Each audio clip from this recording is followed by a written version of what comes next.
Despite staying in one place and not doing anything at all, the wall is probably the most complicated defense in Clash of Clans. This sounds really bizarre, but today I really want to see what makes the walls so complicated and why that has also made them so controversial, so let's get right into it. Now when you think of a complicated defense, you may think of something like the Monolith or Spell Towers, since they have special activation requirements and generally just require a lot more thought compared to a cannon or archer tower when you are placing them down in your base, or when you are attacking another base that has these defenses in them. But a wall doesn't behave like a normal defense because it doesn't directly do any damage and it doesn't react to troops, which sets it apart from every single defense. However, depending on the attack strategy and where you are in the game, it could either be the biggest challenge to get past, or it could just be something you don't even think about. When the game was newer, this wasn't a big problem because there just weren't a lot of different troops, and generally attacks would consist of both ground and air troops, meaning the walls would serve a purpose in every attack and defending players always needed to consider wall design. But as the game evolved, as troops like miners, hog riders, lava hounds, electro dragons, and root riders got added to the game, suddenly walls just didn't matter as much, at least not in every attack. And this is the core issue with walls. They are the most extreme example of something being either insanely useful or completely useless depending on the context. If a queen charge or P.E.K.K.A smash attack runs into a well-structured set of compartments, those walls are doing more work than pretty much all your other defenses. But if someone hits your base with a full air army, they might as well not exist.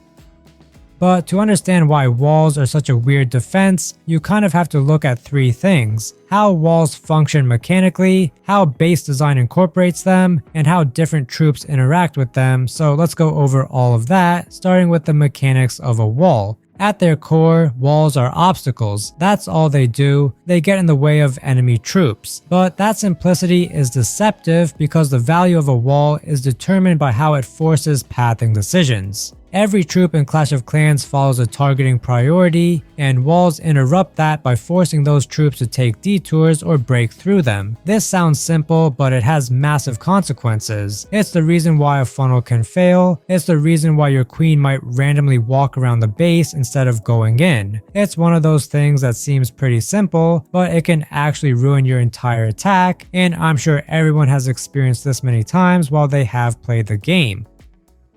The thing is that it doesn't matter what level the walls are, and a level 1 wall and a max level wall will behave the same way to the troop pathing AI, and there is no consideration of whether it's better to break through a wall versus finding a path around it. The main thing that the wall levels do is just make it take longer to break for certain troops, and this can also be the difference between a 3 and a 2 star in an attack, but I would say the pathing is the bigger focus of walls than their health. That's what makes them feel complicated, since you're not just placing a wall to stop troops, you're placing it to guide them in a specific way. And that becomes 10 times more important as you go higher in the game and face more precision-based attacks.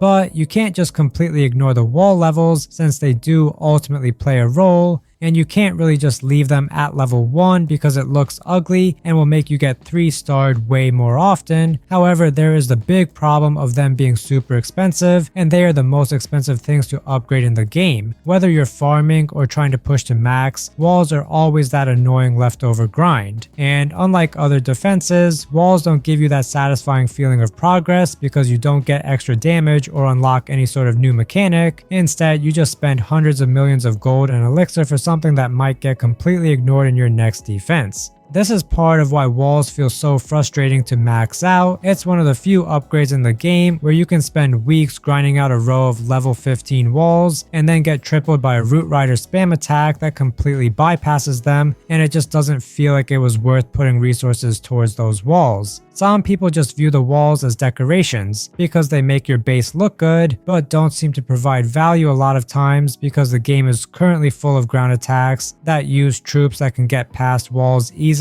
or just air attacks that ignore them completely. Despite all that, there's a reason top base builders still care about wall placement, and it's not because they expect walls to physically stop everything. Instead, it's because they change the flow of an attack. Walls are what create compartments, and compartments create complexity in an attack, as you have to choose where you want to attack from and where you may need to use wall breakers or heroes or something, and it also creates pathing situations, which is a big part of attacks like we went over a little bit earlier in the video. Ring bases are a perfect example of this, as they're specifically designed to use walls to mislead troop AI. Troops tend to follow the path of least resistance, and unless you have a solid funnel and precision control, they will go around the outer layers of the base, and this will waste time and give the stronger defenses in the core more time to attack these troops, and this can lead to 1-star attacks because the town hall is normally in the core and troops aren't able to reach it in time. However, even with ring bases, there are still plenty of armies and strategies that can easily destroy them, which just shows how walls can't be 100% reliable in a defense. And there are a lot of different situations where walls become useless in all types of bases.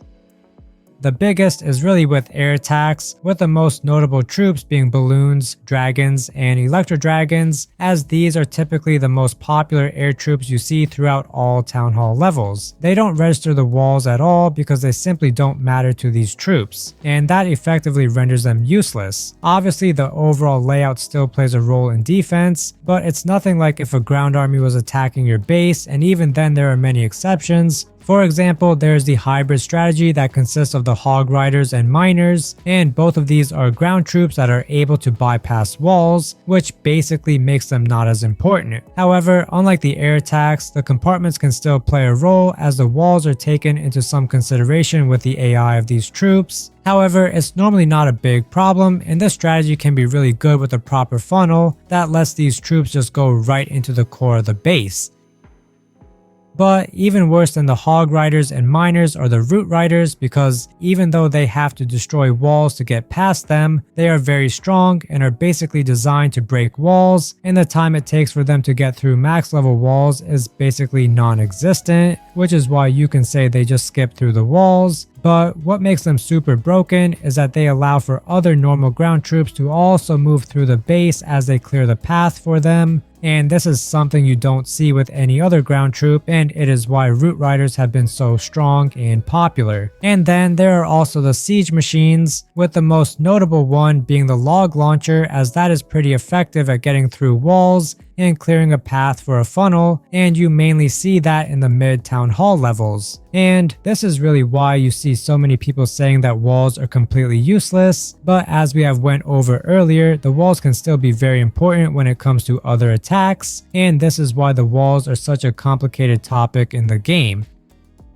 At the end of the day, walls are complicated because they're situational, and they're arguably the most context-dependent defense in the entire game. In some attacks, they do absolutely nothing. In others, they single-handedly win you the defense. They require thought, investment, and planning, and sometimes that pays off, but other times it doesn't. And it is really the investment part that makes them controversial, because if they weren't a big financial commitment, then I don't think anybody would be complaining, but it is because of the massive resource cost that so many people just feel strongly against the walls. When it comes to spending resources, people just think of all the attacks in which walls are useless, and that's why they feel like a scam to upgrade. And this does make sense because the majority of attacks in the game can simply ignore the walls, but for the attacks that can't, well, that is where you do truly see the value in the walls. And overall, I really think that walls are something that you shouldn't focus on, but instead it should just be a resource sink for whenever you have all of your builders busy, because this way it wouldn't be taking away from your main progression.